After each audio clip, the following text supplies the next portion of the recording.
The Police League tables. Harry Miller joins me, a former police officer and founder of the Fair Cop Group. Harry, thank you very much for indeed joining me. What do you make of these Police League tables? Is it a cheap gimmick? Will it actually work? It's absolutely a cheap gimmick. Absolutely a cheap gimmick. All this will do is it will encourage chief constables to chase targets. That's all it will do. We've tried it before. That's what happens in the NHS.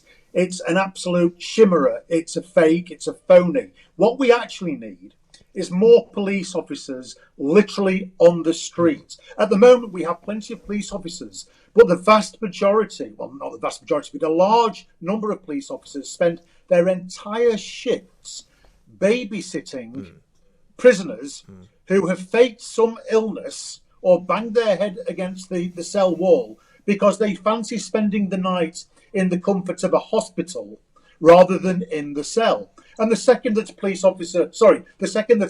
a prisoner does that and they go to hospital, they take at least one, possibly two police officers with them. And the police officers sit there all night babysitting. That's what we need to sort out. We've probably got enough police officers in many respects if we could just get them back out onto the street doing what they're supposed to be doing.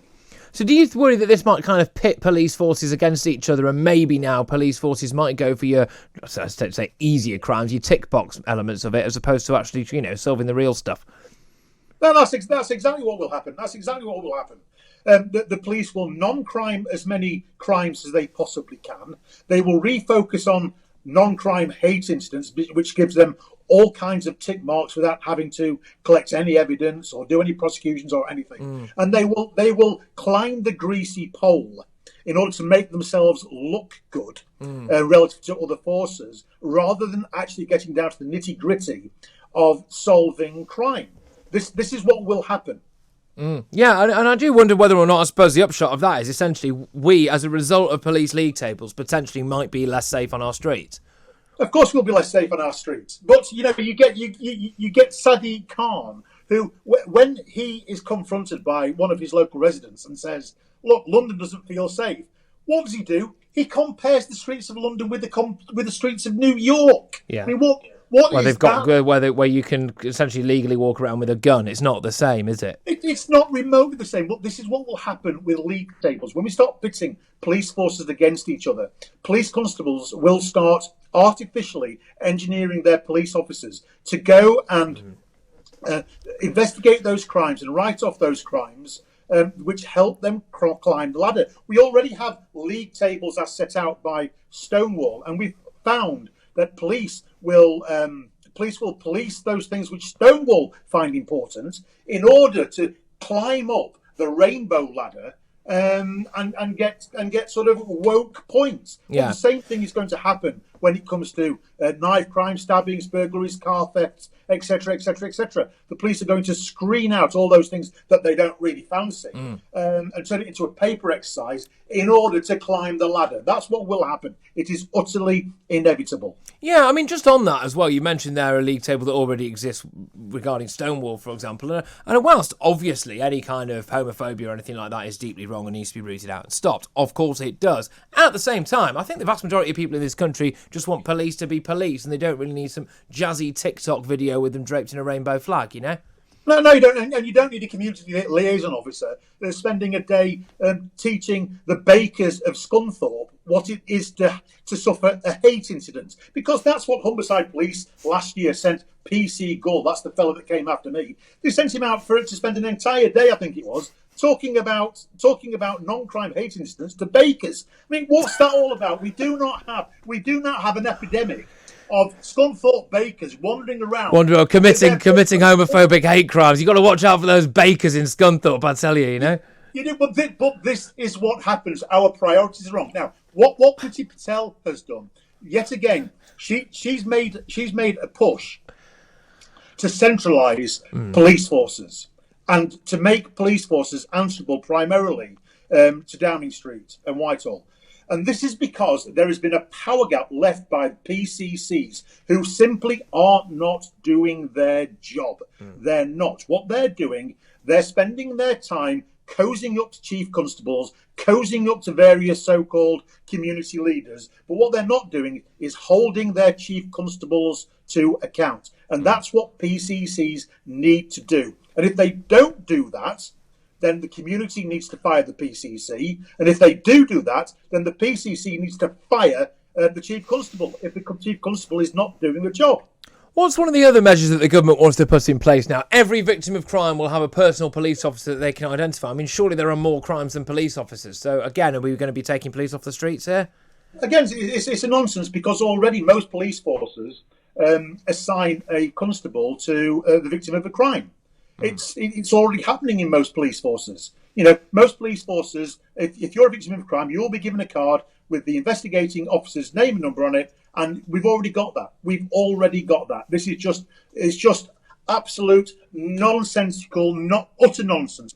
Boris Johnson and Priti Patel have no idea about policing in this country. They don't really care about policing in this country. What they want to do is talk about crushing the head of the serpent of the crime gangs and having league tables and all this kind of stuff. But at the same time, what they're doing is they're driving out good police officers by capping their wages. And that's what they announced last week, wasn't it? Yeah, well, that's it, exactly. No pay rise. And indeed, I think it was the Police Federation for England and Wales said that they'd lost confidence in Priti Patel now, and I'm not surprised. I'm actually quite surprised they had any to begin with, to be perfectly honest with you. But yeah, I mean, so basically, in a nutshell, we do also need, on top of the, you know, this could be a way of the government easily, or seeming to be doing something anyway, seeming to try to easily manage or whatever by, oh look, we've introduced these league tables. But actually, is that just a mask for the fact that they have actually essentially just not introduced any more actual police officers? Because I think the public would rather, instead of knowing where West Midlands police are in the league tables, I would just rather have more police.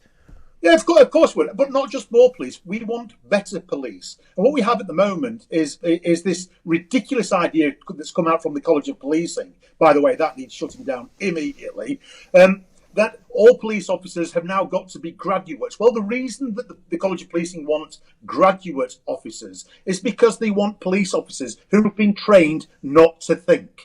They want police officers who have been trained through the education system simply to tick boxes and obey and not apply any common sense. Now, we know this because the Chief Constable of Humberside told me face to face that common sense is not an appropriate tool for a police officer. He told me that to my face. Well, that's utterly ridiculous, isn't it? Well, it's quite concerning as well, to be perfectly honest with you. You don't want these police officers walking around like kind of almost like brainwashed robots without any kind of common sense. That's exactly what they want. They want police officers who don't think for themselves, but who are able to take their orders directly off a smartphone and do precisely as they're told, and not exercise any of the ingenuity, any of the creativity, any of the natural people skills that you associate with old school police officers. They don't want any of that. They want cookie cutter officers who will simply do as they're told. And that's going to make for a terrible, terrible world. It really is. Well, it is. And also, I do think, I know I say it quite a lot on this show, but when something does kick off and maybe there's a complaint made or something like that, I get the impression the police at the higher-ups don't always have your back. You know, they are quite wary of all the woke culture, and they are quite wary of the fact that everything seems to be filmed on iPhones now whenever you go to a scene. And I wonder whether or not actually sometimes police officers actually do feel supported by the people above them. But thank you very much, Harry. Great to have you on board. Appreciate you making the time for us. Harry Miller there, former police officer and founder of the Faircott Group, reacting to the idea now that Priti Patel and Boris Johnson would like to introduce police league tables, so you can find out essentially where your local police force ranks. I mean, it's a bit pointless, isn't it, really? Surely most people would just want more police. Surely this is going to turn policing into some kind of rampant tick box exercise, and the crimes that are difficult to solve might just be pushed to one side. They might be non-crimed, as it were, whereas the easy ones, we're going to have more traffic offences, aren't we? There's going to be a bobby with a speed gun on every single corner, and you absolutely hate to see it.